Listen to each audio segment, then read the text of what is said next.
Hey. Yeah. Oh. Oh. Oh. Yeah.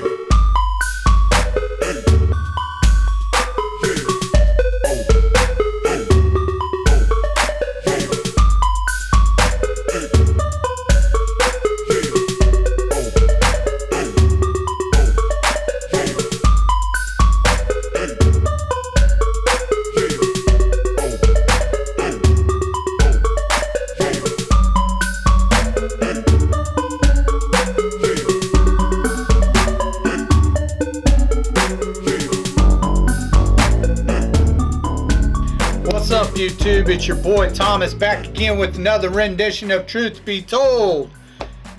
Alright, so this week, or this past coming week, all I've seen that's like really big in the news is there was another mass shooting. I think it said Colorado. I could be wrong. Don't quote me. I barely even glimpsed at it because I'm sick and tired of seeing these leftist media outlets. As soon as there's one of these shootings, they're all fucking advocating for getting rid of people's guns and blah blah blah. That their Second Amendment right. All that kind of crap, and I'm so tired of it. They politicize the shit out of these shootings all the time. Come to find out, the shooting was done by a little girl who wanted to claim that she was trans, like she was transitioning from a woman to a man. Oh my God, give me a fucking break. Anyways, it's just retarded because they completely ignore the root of the problem, which is the mental health of these people. It has nothing to do with the guns. The gun is a tool. It's the person who uses the gun that's the problem. Work on that instead of the guns. You're not taking our Second Amendment right away. Look at other countries that have done that. Crime has skyrocketed. People are assaulted left and right in these other countries. Just look at UK. Look at the stats in UK. The crime rate went out the roof when they took away their guns or their right to bear arms, whatever you want to call it. People are more protected with the Second Amendment right. And these shootings, they nitpick these shootings. Okay? Like, there's shootings that's going on all the time. People are murdering people all the time, but they nitpick and choose, cherry pick. They cherry pick these shootings to try to make a political statement every single time, and it's bullshit. Again, work on the root problem. It's a mental problem. All this leftist ideology that is being pumped in our country is causing mental problems. Get rid of it. Alright. Moving on. So, I have quite a few things I'm working on right now. One of them is Love Island. I told you I'd go through and I'd watch all the other Love Island seasons. I'll check out the Australian and the US version as well. However, understand that these seasons, especially for the UK, these seasons are like fucking almost 50 episodes long. Now, I can skip a quarter of those episodes because they're what's called tidbits. They call them tidbits. And it's just extra shit that nobody cares about, but they make an episode out of it because they have extra shit they film.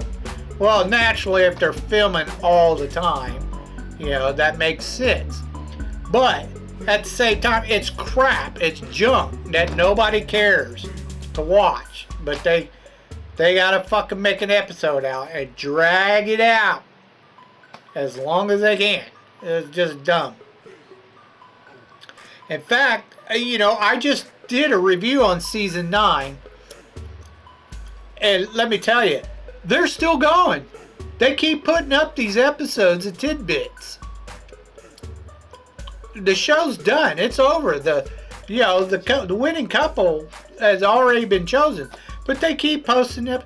They're going on almost episode 66, 7. It's redonkulous.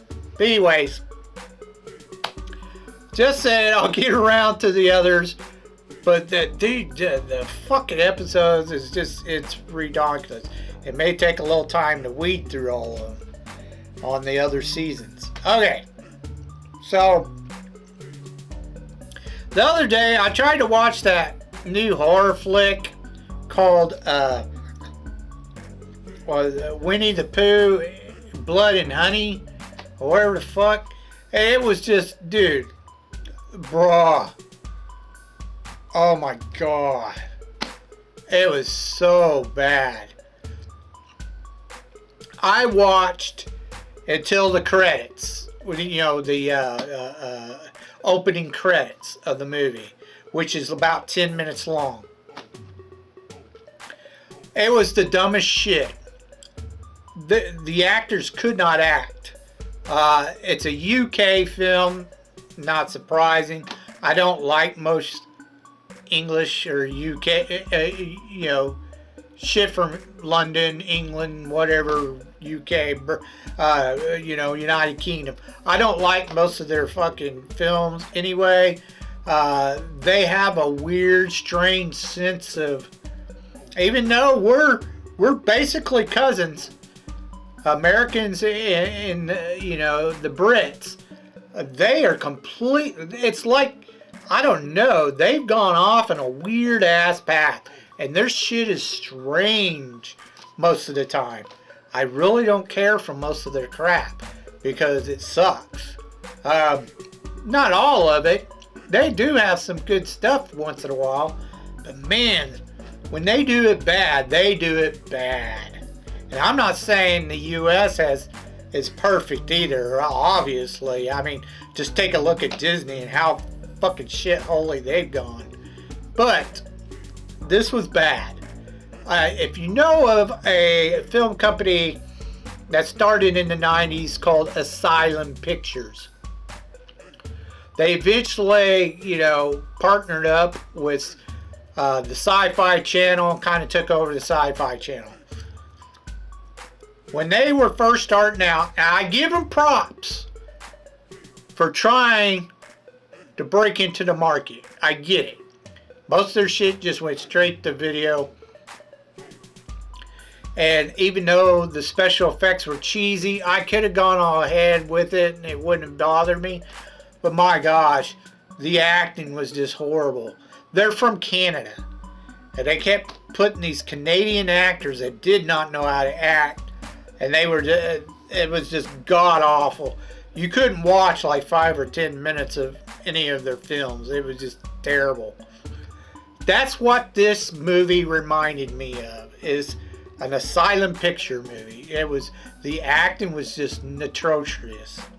Just god awful. Anyways, and you could tell, it looked like they were a bunch of like,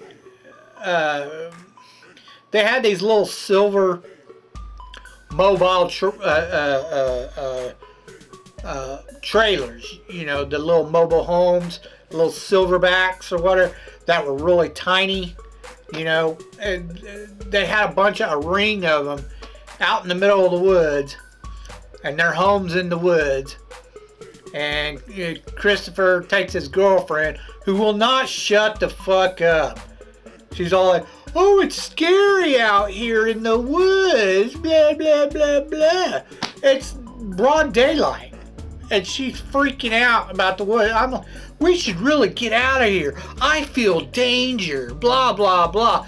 She had no idea. It was dumb. It was like, really, come on. You know there's danger. You know you need to get away. Why? Nothing there. Nothing. If you're watching it, you notice that there's nothing that shows danger. Anyways, they get to the campsite where they have several of these trailers. Or you tell they were just guys with a mask. It was horrible looking. It was dumb looking. And it just reminded me of something like, you know, The Wrong Turn or The Hills Have Eyes. You know, some hillbilly cannibals, you know, out in the middle of the woods. You know, but supposedly it's, you know, Piglet and Winnie the Pooh and Rabbit, and they eat Igor. They tell you they eat Igor. I'm just, get the fuck out. It was just dumb. It was dumb. I couldn't watch. I watched up until the opening credits, and I was like, yeah, I'm done. This is just retarded. It's dumb. Don't waste your time. 2 thumbs down. Terrible, terrible movie. Next thing I want to talk to you about is I just got done watching the third Antman, you know, the quantum realm or whatever.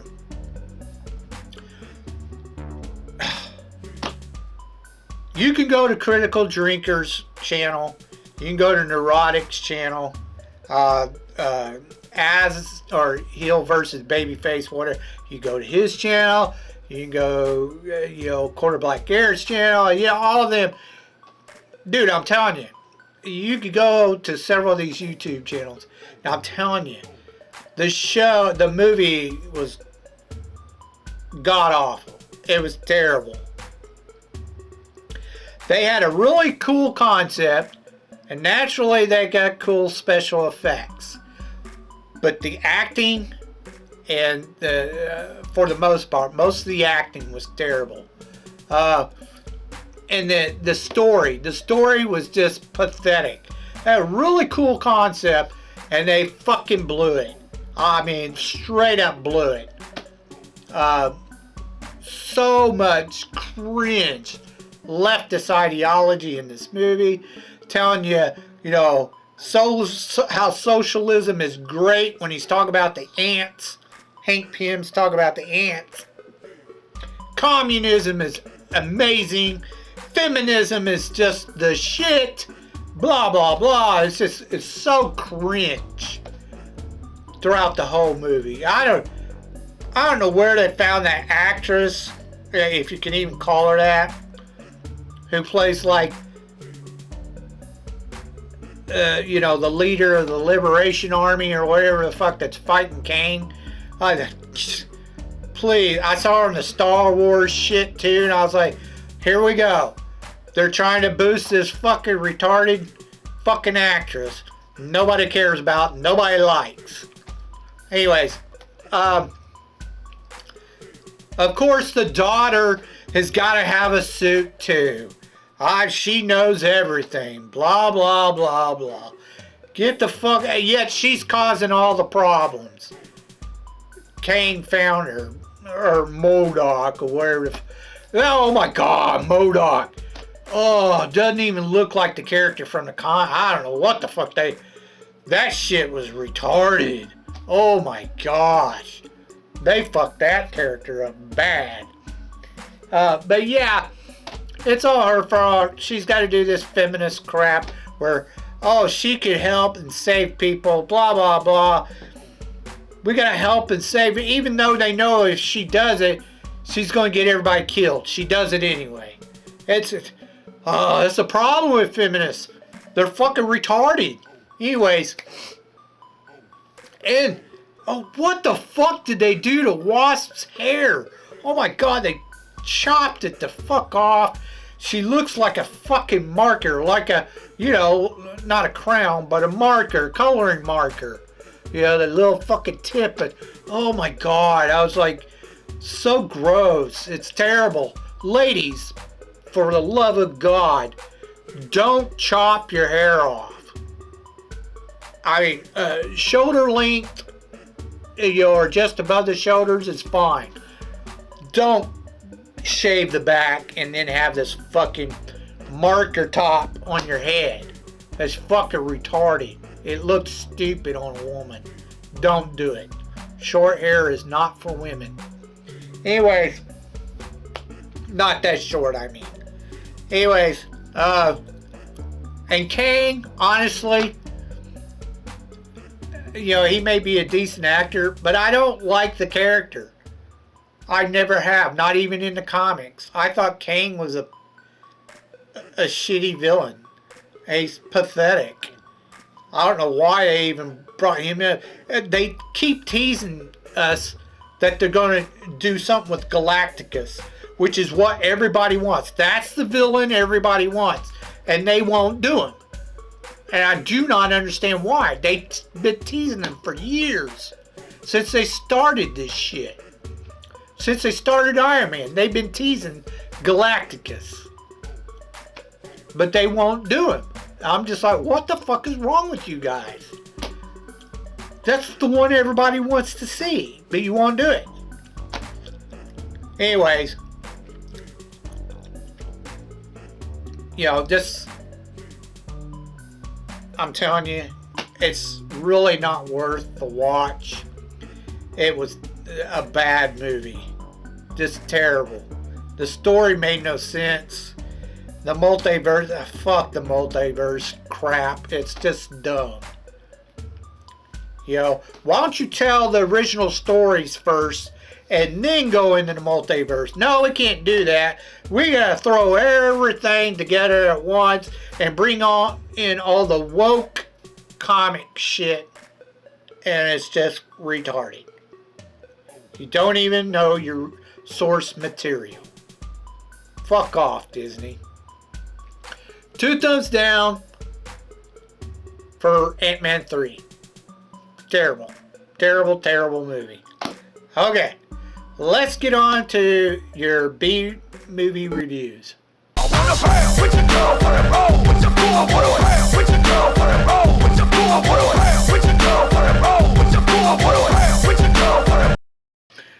Okay, movie holics, this week is Action Week.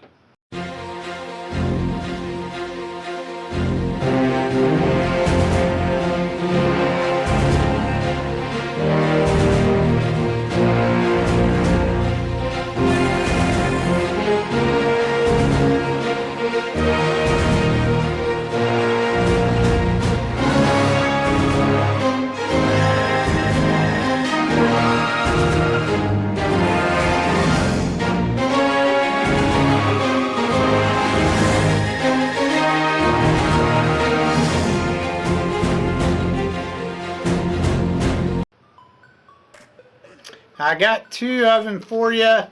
80s flicks. I do a lot of like movies with like a lot of guns and shit like that. But I'm more of a martial arts fan when it comes to action flicks. I haven't done one in a while, so I figured I'd do a couple of them. I haven't done any Cynthia Rothrock's films yet. I figured I'd go ahead and do one of hers. She's been around for quite a while. After she won a bunch of competitions, she got real popular in China, Hong Kong. She started doing films over there and got really popular. And then she moved over here, back to the States where she's from, and started doing filming over here. So, if she's a B action film star, she's been in tons of movies. I just haven't ever done anything on her. In fact, I've never really.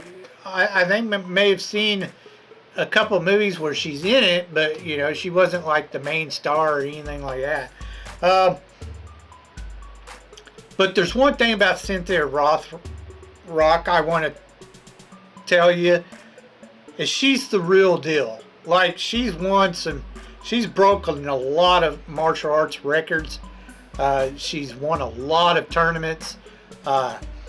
She's a 5-time black belt. And I can't remember what the name of the martial art is, but she's a grandmaster. She's that good for a woman. You know, she's big. what I mean by big, I don't. She's actually only like 5'3", but what I mean big is she's big time. Like she's a legend. One more thing about Cynthia Rothrock is she is the real Sonya Blade. You know Sonya Blade from the video game Mortal Kombat? That's her. That's who inspired that character. They literally took Cynthia Rothrock and turned her into Sonya Blade. So she's in Mortal Kombat. That is Sonya Blade. And hands down, she could beat any of these Hollywood weird bitches that are in the business now, who pretend like they're badass bitches, like fucking Charlize Theron and fucking Michelle Rodriguez. I can't stand them because they think they're like these badass feminists. Cynthia Rothrock would hands down fucking knock them on their ass in a heartbeat. She'd just have to use her pinky and she'd flat out beat their ass. I can't stand most of the, you know, feminist bitches in Hollywood today because they're nothing. Cynthia's the real deal. Anyways, so I figured I'd watch one of hers since I've never actually done it and watched one of hers. She also co-starred with Michelle Yeoh in Michelle's first leading role in this movie. It was right after, you know, Michelle did a lot of acrobatics as far as, you know, she was a ballet dancer for many, many years from a very early age. She'd won a few competitions and then in dancing, and then she got into I think it was a Malaysian beauty queen contest, and she won, and they gave her, you know, her first film role because of that a few years later. And that's when she started getting into acting. Anyways, she's not a martial artist, but she pulls it off quite well because she's a ballet dancer, so she can do the moves. It worked to her advantage, I would say. Anyways, the movie's called Yes, Madam, and it was done in 1985. Like I said, Cynthia Rothrock and Michelle Yeoh. You're not going to find any box office numbers on this movie, but apparently it did really, really well in Hong Kong or China.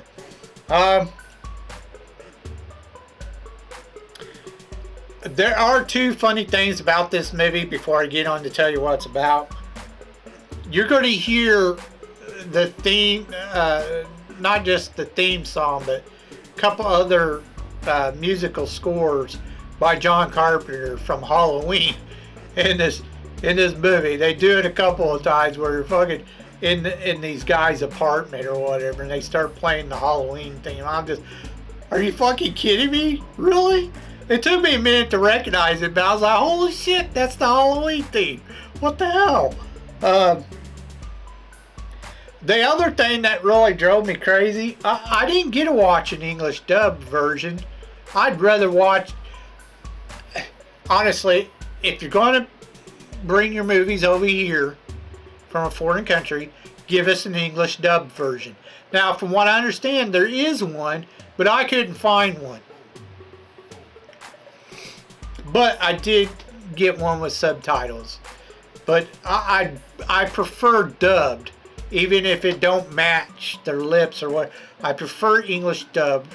I'd rather hear it instead of have to read it, because my eyes keep reverting down to reading the subtitles, and sometimes I might miss what's going on trying to read what they're saying. But anyways, the acting, of course, is, yeah, you know, kung fu flick. So it took. You have to get through the first 30 minutes. Now they do have a little tiny action sequence at the very beginning with Michelle Yeoh, where she gets a little bit of a gunfight with some bank robbers. But it takes 30 minutes to actually start getting into, some kung fu shit. It takes a little while, so you got to get through that first 30 minutes. After that, the movie's not too bad as far as action goes. Again, the acting, and this was Michelle Yeoh's first fucking role, so, and I don't think it was Cynthia's, but it was one of Cynthia's first ones too. But you just got to get through, cheesy acting and stuff. You know how the old kung fu flicks are. Anyways, the story is, there's this drug pen or drug lord or whatever, and he forges some type of contract, and it's caught on film, or there was a film taken of it. They're after the negative. I don't even remember what the forgery contract was about. All I know is that they had some UK agent pretending to be an accountant who was infiltrating his organization and got the negative of the picture of the forged contract. So through the entire movie, they're after this film.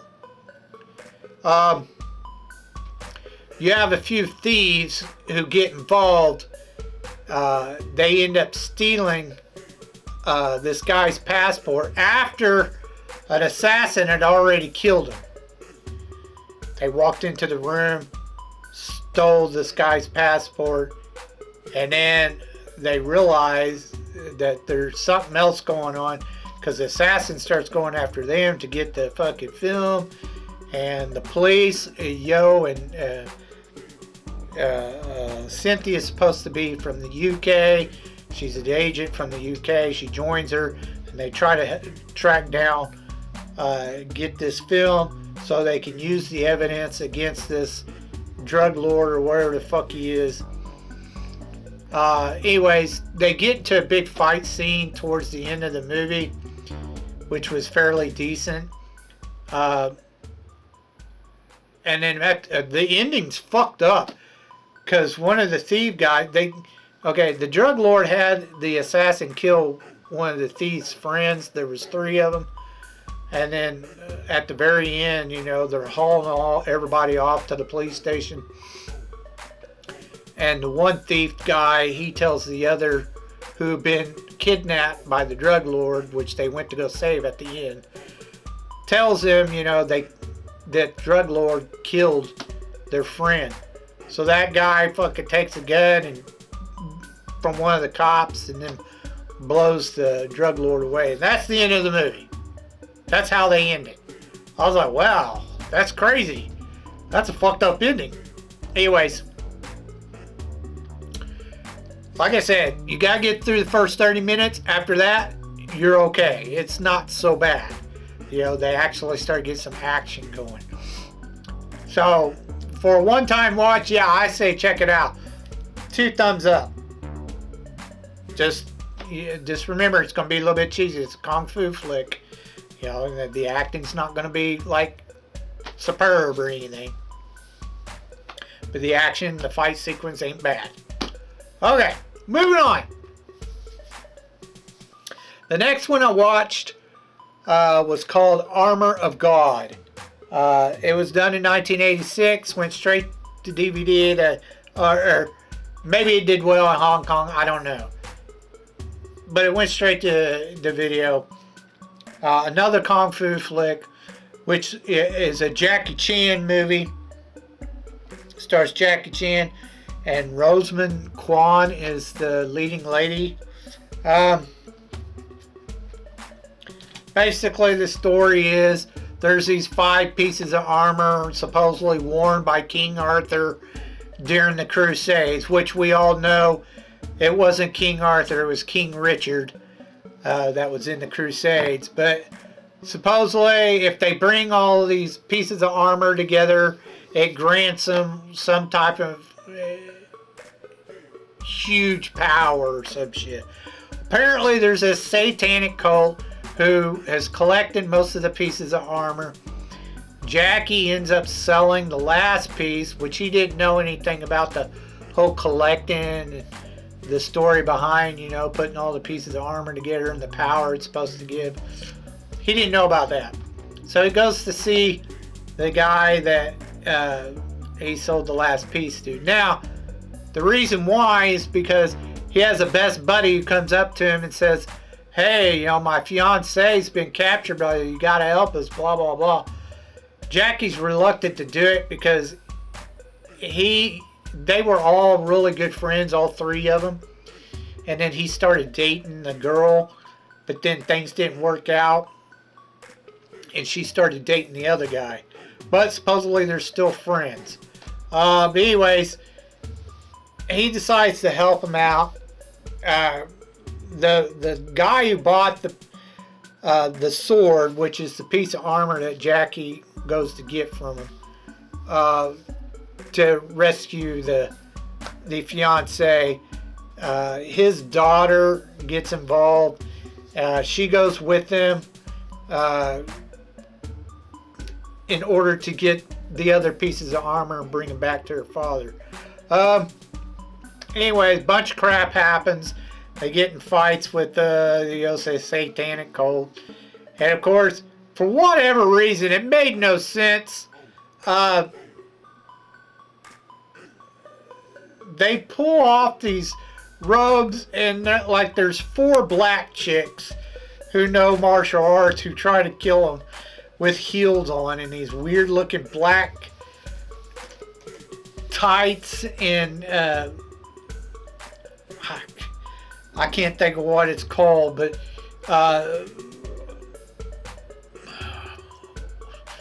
you know, the workout videos, I forget what the hell that called, you know, from the 80s, you know, those workout suits that women wore. They looked like that, but they were all black, and it was weird. They were fighting them, trying to kill them, but anyways. So towards the end, Jackie fucking he blows shit up fucking with these dynamite sticks and buries the armor of God or what, all the pieces in the rubble so no one can get it. And then at the very end, he jumps off this huge mountain and supposedly lands on this you know, hot air balloon that his friends are on, and scales down the hot air balloon after he, you know, dives out in the open for it, which is it was just a ridiculous stunt because I don't care what it. I've never seen a mountain that's that high. It was just kind of ridiculous. You can tell it was fake, but anyways, that's in the movie. You gotta deal with the cheesy acting again. You know, it's old kung fu flick. Otherwise, it's a decent film. 2 thumbs up. The action was pretty good. They did try to do like this whole Indiana Jones at the beginning of the movie, which it didn't work. At least not for me. I was just like, this is pretty cheesy. But, you know, it's 80s cheesy flick. You know, again, kung fu. So, it was okay for what it was. The action was decent, so after you get all through most of the other bullshit.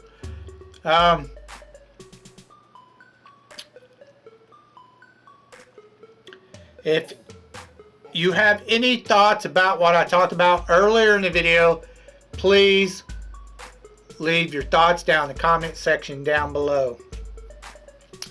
If you have any B-rated or underrated movies or television shows even that you think I may never have seen or heard of, Please leave your suggestions down in the comment section down below.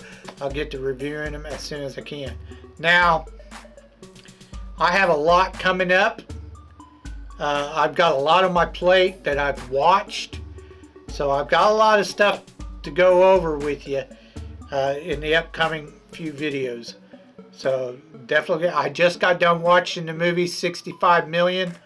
I'll tell you about that next time. So until next time, I told you be told the truth, and you just been told.